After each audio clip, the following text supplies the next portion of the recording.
موږ ته دا هم ښوول سوي چې رضایت مهم دی او همدارنګه دا چې د مخالفت کولو جرأت او عقلي دلایل هم باید موجود وي او برعکس د بل نظر زغمل هم ډیر ارزښت لري. هغه کسان او میلمانه چې دلته حاضر دي موږ د هغو څخه ځینې پوښتنې اخلو او هڅه به وکړو چې دا بحث د شاوخوا 10 دقیقو په موده کې مخته یوسو. دا 10 دقیقې د دغو پوښتنو لپاره ځانګړي دي چې تاسو یې کوئ او په همدې ډول به زموږ 2 ساعته بحث بشپړ سي. دلته 2 یا 3 بنسټیزې خبرې دي چې موږ باید پرې پوه سو. موږ باید ډېر احتیاط وکړو په ځانګړي ډول د هر ډول شعاري خبرو او احساساتي نارو څخه لازمه نه ده چې موږ پکښې ګډون وکړو ځکه هیڅ شور او بې نظمي نسته. ټوله نړۍ دا هر څه تر نظر لاندې ویني او ګوري یې. که څوک غواړي وګوري او قضاوت وکړي نو باید خپل وقار، طرز او دریځ وساتي. موږ باید داسې بیلګه وګرځو چې خلک زموږ څخه یو څه زده کړي او له دې ځای څخه ډک لاسونه ولاړ سي. لیکوالان او فکري خلک تل یو د بل سره موافق او مخالف وي، کله یو د بل نظر مني او کله اختلاف ورسره کوي. یوه خبره باید وکړم، دلته زما د پوهنتون استاد پرویشتم اګروال صاحب هم ناست دی. هغه استاد چې موږ ته په ټولګي کې درس راکاوه او موږ ته دا مهم اصل را زده کړ چې رضایت او همدارنګه جرأت او پوهه دواړه ډېر ارزښت لري. دا خبره واقعا ډېر مهمه ده. دوهمه خبره دا ده، دا بحث د هیڅ یو ځانګړي دین په اړه نه دی. په دې کې هیڅ اختلاف نشته او دا باید ټولو ته روښانه وي. دا بحث نه د کوم دین د ستاینې لپاره دی او نه هم د دین د سپکاوي لپاره. نو که څوک دلته د همدې نیت سره راغلي وي، زه غواړم هغوی ته ډاډ ورکړم چې تش لاسونه به له دې ځای څخه ستانه سي. په دې بحث کې د دیني نښو او سمبولونو ډېر استعمال سوی دی او د دې 2 کسانو په اړه هم خبرې کوو. اوس تاسو هغوی جدي ونیسئ. خو دا دواړه ډېر ښه خلک دي. موږ پرون ماښام د شای لپاره سره ناست و، ډېر خندونکي حالت او مجلس و. د دوی ترمنځ دا هم وسول چې عکس واخیستل سو. همدارنګه د عکس اوس په انټرنیټ کې لاس په لاس کیږي. همدا خبره د خلکو ترمنځ ګرمه سوې ده. دا دواړه کسانو د یو ارام، متوازن او سوکاله بحث لپاره موافقه وکړله. د ټویټر خبرې یوازې د ټویټر پرې محدود دي، که څه هم ایلن ماسک اوس دې ته ایکس وایي. اوس زه غواړم دا بحث له دې علماو او پوهانو سره راپیل کړم. که څه هم دوی پېژندنې ته اړتیا نه لري، خو بیا هم د ژورنالیزم د اصولو له پلوه پېژندنه ضروري ده. زموږ سره مفتي شمائل ندوي صاحب موجود دی، یو اسلامي عالم او علمي شخصیت دی. له کلکتې سره تړاو لري. هغه د واهن فاونډیشن بنسټ ایښودونکی دی، د لکنو ښار اوسېدونکی دی او د معتبرو دیني مدرسو له ډلې څخه د دارالعلوم له دوحة العلماء څخه فارغه سوی دی. هغه ټولنیزې زده کړې هم کړي دي. په ټولنیزو رسنیو کې فعاله ونډه لري. په عامو فرمونونو کې تدریس کوي، فکري بحثونه کوي. او زموږ سره بل جاوید اختر صاحب دی. جاوید اختر صاحب یو نامتو شاعر لیکونکی، سندره ویونکی او نثر لیکونکی دی. د فلمونو لپاره مکالمې هم لیکي او ګڼ مشهورې سندرې هم لیکلي دي. تر دې هاخوا هغه د علمي تفکر، عقلانیت او د الحاد ښکاره بیلګه دی چې د الحاد په اړه پراخ نظر لري. ښاغلو، د ټولو دا پوښتنه چې آیا خدای سته، هر څوک هڅه کوي جواب یې پخپله پیدا کړي. ځینې خلک د هغه په ذریعې پسې ګرځي چې ورته د خدای ذره وایي او ځینې په نورو کشفیاتو پسې ګرځي. دا پوښتنه هڅه کوي دا تشریح کړي چې کائنات څنګه د مادې بڼه خپله کړې، د پیدایښت او وخت څخه مخکې څه وه او د عقل او دماغ کشفیات پکښې څه دي، د طبیعت په بهیر کې څنګه دا واده کوي. زه هیله لرم چې نن به موږ دا بنسټیز اصول زده کړو او خپلو پوښتنو ته به ځوابونه پیدا کړو. د لومړي کس ته بلنه کوم چې سټیج ته راسي مفتي شمائل ندوي صاحب. مهرباني وکړئ راسي.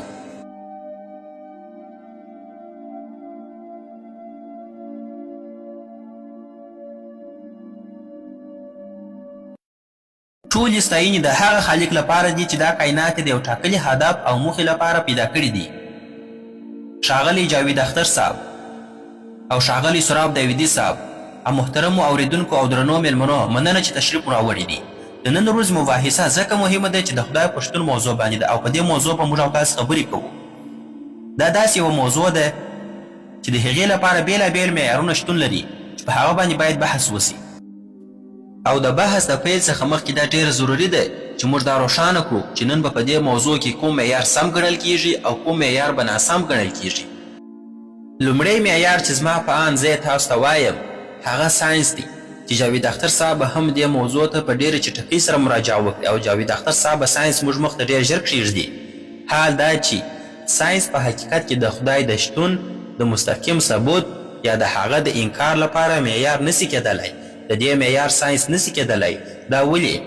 دا خبره زه نه درته کوم بلکې د ساینس متخصصین دا خبره کوي. د ساینس ملي اکاډمي وایي ساینس هغه لارې او وسایل نه لري چې د خدای شتون ثابت یا رد کړي. دا پروسې او وسایل ساینس نه لري ځکه ساینس په تجربوي شواهدو ولاړ دی. د تجربوي شواهدو سره تړاو لري او تجربوي شواهد زموږ د طبیعي او فزیکي نړۍ سره اړه لري. حال دا چې خدای غیر فزیکي او مافوق الطبیعت حقیقت دی، نو غیر فزیکي حقیقت د هغه وسیلې په واسطه نسي ازمویل کېدلی چې یوازې د فزیکي حقیقت د پلټنې لپاره کارول کیږي نو د غیر فزیکي لپاره نسي کارول کېدلی. له همدې امله په نننۍ مناظره کې به د خدای د شتون د ثابتولو یا ردولو لپاره له علمي شواهدو کار وانخیستل سي او نه به هم علمي شواهد او نه هم ساینسي شواهد ومنل سي. دوهم معیار کېدای سي وحی وي، یعنې دا چې د وحی له لارې دا ثابته کړو چې آیا خدای سته که نسته، خو دا معیار به هم نه منل کیږي. دا ولې؟ ځکه چې وحی زما له نظره د پوهې یوه معتبره سرچینه ده، خو زموږ د محترم جاوید اختر صاحب له نظره دا د پوهې معتبره سرچینه نه ده، هغه یې نه مني. نو له همدې امله به نن زه په دې مناظره کې د هیڅ دیني کتاب یا مذهبي کتاب څخه هیڅ یو متن وړاندې نه کړم تر څو هغه د جاوید اختر صاحب لپاره د منلو وړ نه وي. نو هیڅ کله به داسې مذهبي څه وړاندې نه کړم چې د جاوید اختر صاحب لپاره د منلو وړ نه وي. دریم معیار چې کېدای سي مطرح سي هغه مشاهده ده، یعنې یو څوک ماته ووایي خدای موږ ته وښایاست، که خدای سته نو هغه ماته ښکاره کړه، یا دا چې د خدای د شتون لپاره تجربوي شواهد موږ ته وړاندې کړه. دا د ناسمو او غلطو وسایلو کارول دي، دا په حقیقت کې د ناسمې وسیلې کارول دي. دا داسې ده لکه جاوید اختر صاحب چې له ما څخه وغواړي مفتي صاحب د فلزي شي څخه ماته پلاستیک جوړ کړه، د دغه فلزي شي څخه ماته پلاستیک جوړ کړه چې په اصل کې پلاستیک د فلزي شي څخه لاسته نه دی راغلی. نو دا د ناسمو او غلطو وسایلو کارول دي چې په دې بحث کې به مطرح نسي، او د دې غوښتنه کول دا ماشومانه غوښتنه ده. نو زما په آن د خدای د شتون لپاره د تجربوي شواهدو غوښتنه کول یوه ماشومانه غوښتنه ده، او زموږ محترم جاوید اختر صاحب تر دې پړاو ډېر مخکې تللی دي. نو اوس یوازې یو معیار پاتې کیږي، او هغه معیار عقل او منطق دی، یعنی د خدای شتون به یا د عقل له لارې ثابت کیږي یا به د عقل له لارې رد کیږي. خو دا چې دا موضوع ډېره مهمه او حساسه ده، نو منطقي دلایل هم باید داسې وي چې قطعي او روښانه وي، نه مبهم او پټ چې د خلکو فکرونه ور خراب کړي. داسې وي لکه 2 او 2 چې 4 کیږي، دومره واضح او روښانه به وي چې په منطقي ډول رد کېدل یې ممکن نه وي. د بیلګې په توګه که موږ ووایو محترم ښاغلی سراب یو انسان دی او ټول انسانان شعور لرونکي موجودات دي، نو پایله دا سوه چې ښاغلی سراب هم شعور لرونکی موجود دی، انسان دی. آیا دا مبهم یا پټ دلیل سو؟ نه، قطعي او روښانه دلیل سو. دا قطعي دلیل دی، دومره روښانه لکه 2 او 2 چې 4 کیږي او په منطقي ډول رد کېدلی نسي. نو که نن زموږ جاوید اختر صاحب د خدای د شتون په اړه داسې کوم عقلي او منطقي دلایل وړاندې کړل چې قطعي وي، روښانه وي، نو زه دلته اعلان کوم چې زه به خامخا هغه دلیل ومنم او زه به پر هغه غور وکړم. خو له دې سره دا وړاندوینه هم کوم چې داسې هیڅ کوم قطعي دلیل هیڅوک نسي وړاندې کولی چې د خدای شتون نه ثابت کړي.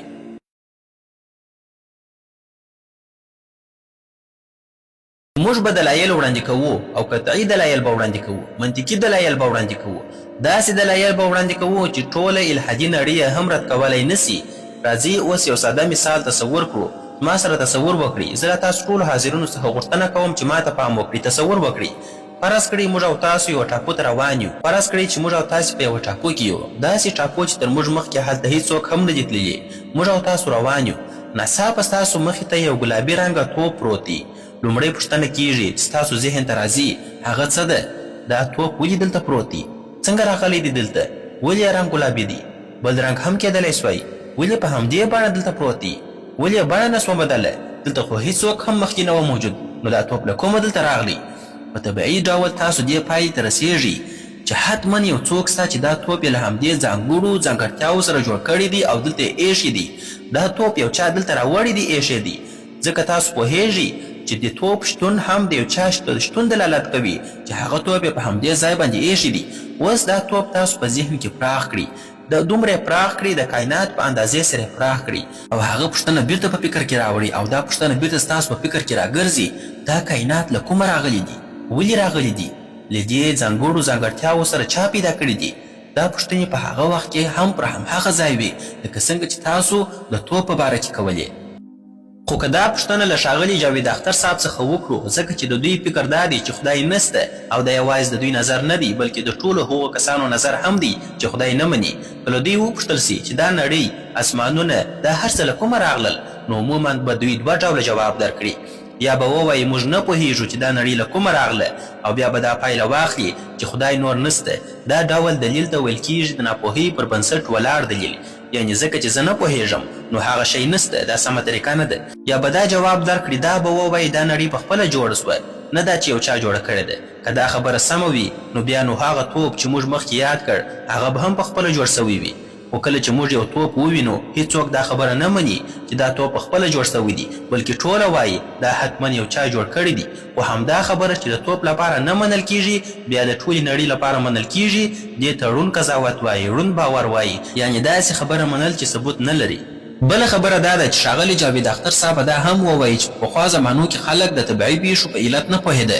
کله چې به برېښنا پرېوتله ویل به یې چې دا د خدای کار دی، او کله چې به باران ورېده ویل به یې دا هم د خدای کار دی. نو کله چې ساینس دا شان تشریح کړل نو خدای ته اړتیا پاته نه سوه. دې خبرې ته وایي یعنې هر ځای چې انسان نه پوهېده هلته به یې د خدای نوم اخیسته. خو دا زموږ نظر نه دی، ځکه که موږ پوه سو چې باران څنګه ورېږي یا برېښنا څنګه رامنځته کېږي نو دا خو دا معنا نه لري چې خدای نسته.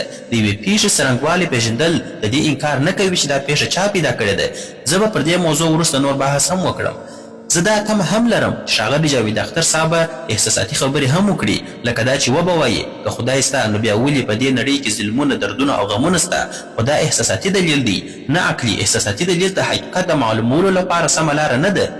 زما خبره دا ده چې د بدیو شتون د خدای د نه شتون دلیل نه دی، بلکې د هغه د شتون دلیل دی. ځکه که خدای سته نو انسان مسؤل دی، یعنې باید د خپلو کارونو حساب ورکړي، او حساب هغه وخت معنا لري چې ښه او بد دواړه موجود وي. که بد نه وي نو حساب هم نسته، که حساب نه وي نو بیا پوښتنه پیدا کېږي نو بیا دا ټول دردونه، کړاوونه، ظلمونه ولې دي؟ که خدای نه وي نو دا کړاوونه بې معنا کېږي. اوس بېرته همهغه د توپ مثال ته راګرځو، خو دا ځل به یې ډېر ساده تشریح و. که څوک له ما وپوښتي دا توپ چا جوړ کړی دی یا دا ټوله نړۍ چا جوړه کړې ده نو زه وایم دا نړۍ او د نړۍ ټول شیان داسې دي چې خپله له ځانه نه دي پیدا سوي، بلکې د بل چا یا بل څه اړتیا لري. د ټولو شیانو ته په فلسفه کې پر بل ولاړ شیان ویل کېږي، یو پر بل ولاړ شیان، یعنې دا شیان چې خپل وجود یې د بل چا له برکته وي. دا نړۍ له ځانه نه ده پیدا سوې. که څوک وایي په نړۍ کې داسې شی سته چې بل چا ته اړتیا نه لري نو زه ترې پوښتنه کوم چې ما ته دې وښیي، موږ به فکر پر وکړو. نو کله چې موږ ګورو چې دا نړۍ او هر څه چې په دې نړۍ کې دي، کوم شیانو یادونه چې موږ مخکې وکړله، هر څه چې په دې نړۍ کې دي، دا ټوله شیان چې په دې نړۍ کې دي یو بل ته اړتیا لري، نو زموږ عقل دا حکم راته کوي چې باید یو داسې ذات موجود وي چې بل هیڅ شي ته ضرورت ونه لري، بل هیڅ شي ته اړتیا ونه لري. هغه ذات چې نه شتون یې ناشونی وي، ځکه که هغه نه وای نو دا ټول شیان به هم نه وای، دا کائنات به هم نه وای، په دې دنیا کې چې څه شیان دي دا به ټوله نه وای. که څوک بیا دا پوښتنه وکړي چې هغه ذات بیا چا پیدا کړی دی چې هیڅ شي ته ضرورت نه لري، هیڅ شي ته اړتیا نه لري، نو دا پوښتنه ناسمه ده. ځکه که هغه هم پیدا سوی وای نو بیا به هغه هم اړتیا درلودلی، پر بل چا به تکیه درلودلی، بل چا ته به ضرورت درلودلی، او دا لړۍ به هیڅکله پای ته نه وای رسېدلې. عقل دا خبره نه مني. نو باید یو داسې ذات وي چې له پیله موجود وي، تل موجود وي، بې نیازې وي، هیڅ شي ته ضرورت ونه لري، بل چا باندې تکیه ونه لري، پر هر څه برلاسې وي، ځواکمن وي، پوه وي، او پر هر څه باندې برلاسې درلودونکی وي، او پر هر څه باندې بنسټ ایښودونکی وي، د هر څه جوړونکی وي، پر هر څه باندې برلاسې وي، او د هر نظم او قانون ټاکونکی وي. ځکه دا نړۍ په ډېر نظم ټاکلو، قوانینو او دقیقې اندازې سره روانه ده. دا نظم بې له پوه او ځواکمن جوړونکي نسي کېدلی، او دا ځواکمن ذات او پوه ذات همدا هم هغه ذات دی چې موږ یې خدای بولو. مننه. زه د دې دلایلو وروسته د جاوید اختر صاحب څخه غوښتنه کوم چې د جواب لپاره سټیج ته راسي. مهرباني جاوید اختر صاحب.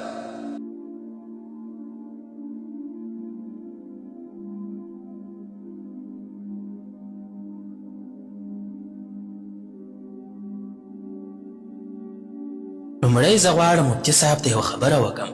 زما د ساینس په اړه پوهه ډېره کمه ده، نو د هغې په اړه اندېښنه مه کوه، خو لږ عام عقل خو لرم. د خدای د تصور خبره کومه نوې خبره نه ده. دا له ډېره پخوا وختونو راهیسې د انسان په ذهن کې موجوده ده.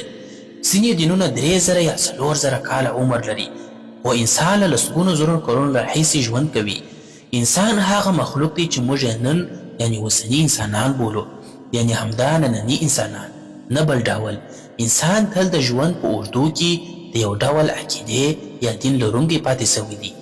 دا دینونه د ناپوه خلکو نه وه، دا دینونه د هغو قومونه وه چې ډېر پوه او هوښیار خلک یې درلودل. د یونان خلک وه چې ستر فیلسوفان یې درلودل. د مصر خلک وه چې لوی هرمونه یې جوړ کړل. د روم خلک وه چې لوی ښارونه، ودانۍ، د خلکو مشورتي مجلسونه او د ولسواکۍ لومړني اصول یې جوړ کړل. که څه هم د هغوی ولسواکي پوره نه وه، خو بیا هم واک یې درلودی. دغو خلکو خپل خدایان درلودل، او پر هغو یې هغومره باور درلودی لکه نن چې یو دیني انسان یې پر خپل خدای لري. د عیسویت له راتګ څخه مخکې په اروپا کې بل مذهب و. هغوی یو خدای درلوده، ښځې درلودلې، زامن او لورګانې درلودلې. خو کله چې نوی دین راغی نو هغه پخوانی خدای او ټول تصور یې له منځه ولاړې. که تاریخ ته وګورو نو وینو چې د خدایانو تصور بدل سوی دی. هغه خلک چې پر پخوانیو خدایانو یې باور درلود ناپوه نه وه، بلکې د خپل وخت ډېر هوښیار او پوه خلک وه. خو پوښتنه دا ده چې نن د هغوی دینونه او خدایان چیرته دي؟ نن چې خلک پر کوم خدای باور لري له کومه معلومه ده چې څو کاله وروسته به هم همدا باور پاتې وي؟ موږ وینو چې په اروپا کې کلیساوې تشې دي، وخت تېرېږي، فکرونه بدلیږي. اوس راځو د دین اصل ته. هر دین له انسان څخه یو شی غواړي، هغه دا چې بې له دلیله باور وکړي. د بې دلیله باور څه ته وایي؟ د باور او ایمان ترمنځ توپیر دا دی.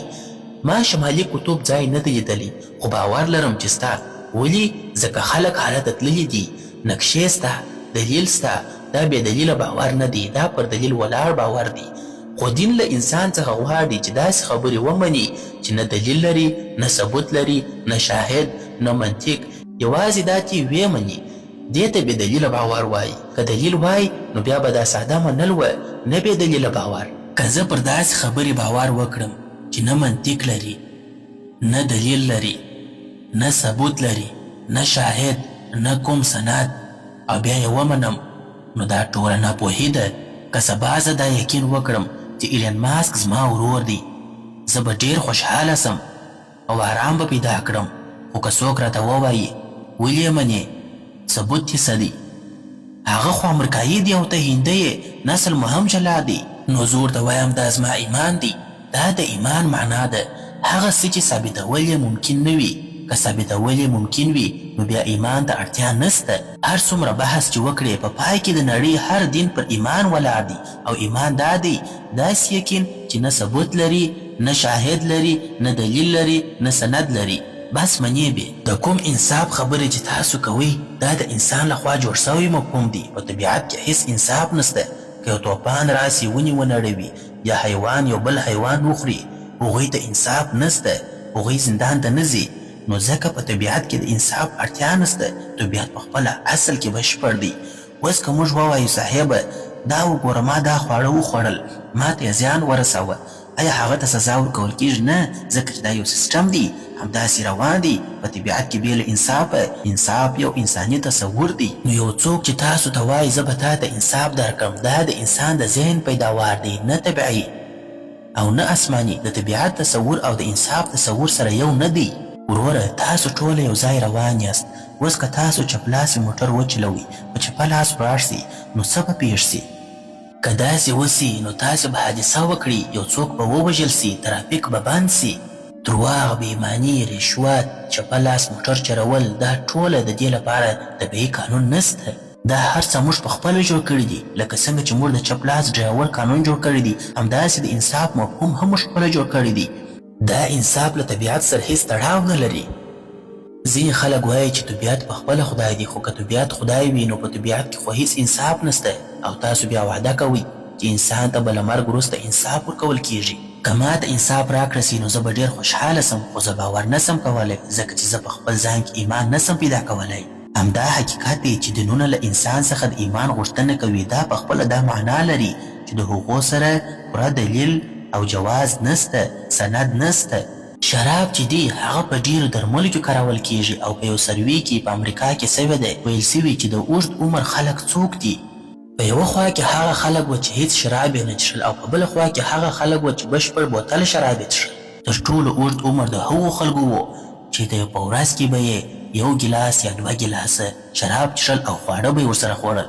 خو بیا هم موږ شراب بد ګڼو، او زه یې په خپله بد ګڼم. ولې؟ ځکه چې داسې نه کیږي. ځینې شیان عادت کیږي او همدا عادت ورو ورو زیاتیږي. تر اوسه پورې تاسو داسې څوک نه دی لیدلی چې شیدې وڅښي او 10 کاله وروسته هماغه یو ګیلاس شیدې څښي. داسې نه کیږي چې له سهاره تر ماښامه یو ګیلاس څښي. نو مذهب هم د شرابو په څېر دی چې ورو ورو زیاتیږي. لکه څنګه چې سرطان زیاتیږي، لکه څنګه چې شراب زیاتیږي، همداسې زیاتیږي او عادت کیږي. نو که دین په اعتدال کې وي، کیدای سي انسان د ځینې ښې لارې ور وښیي، خو که ډېر سي زیان رسوي. لکه ځینې شیان چې لږ ګټه لري خو ډېر یې زیان لري. زه باور لرم چې مفتي صاحب له هغو کسانو څخه دی چې دین یې په سمه اندازه کارولی دي او زه خوشحاله یم چې ورسره ومې لیدل. خو که نړۍ ته وګورو نو ډېرې بدمرغۍ د هغو خلکو له لاسه سوي دي چې ځانونه یې ډېر دیني معرفي کړي دي. اوس ما وخت پوره سو. مننه.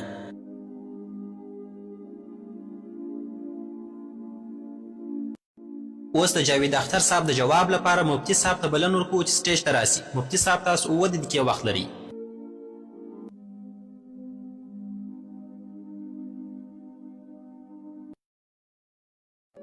لومړی خو مننه او تر هر څه مخکې د محترم جاوید صاحب خبره را اخلم.